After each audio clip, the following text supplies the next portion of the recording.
Hi అండి, ఇది frock అని కట్ చేస్తాను మా స్టూడెంట్ ఒక అమ్మాయి. దీంట్లో ఏమంటే బిగినర్స్కి బాగా యూస్ అవుతుంది అందుకని. ఇది వచ్చి 4వ భాగం మీద 11.5 ఇంచులు వచ్చింది కదా, ఈ 11.5 ఇంచులు దీంట్లో పెట్టమని చెప్పాను అమ్మాయి. ఏం చేస్తా బాబా, ఇదిగో ఇలా పెట్టేస్తుంది, ఇలా పెట్టి గీసేస్తుంది. 11 హాఫ్ ఇంచ్ చెప్పాను కదా, ఇలా పెట్టి గీస్తుంది.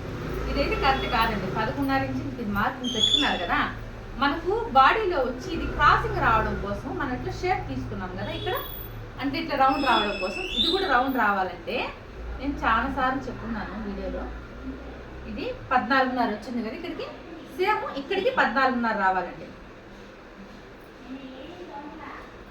మళ్ళీ సేమ్ ఇక్కడికి 14.5 రావాలి. అంటే ఇక్కడ ఏమర్థమైంది మనకు, జస్ట్ ఇక్కడ ఇలాగా క్రాస్ వచ్చిందండి. ఈ క్రాస్ అనేది మన బాడీలో షేప్ కరెక్ట్గా కూర్చుంటుంది. 14.5 ఇదిగోండి ఇప్పుడు వచ్చింది కదా. ఈ అమ్మాయి గీసింది స్ట్రైట్, నేను గీసింది క్రాస్. ఇది షేప్ కరెక్ట్గా కూర్చుంటుంది. ఇది ఒక చిన్న లాజిక్.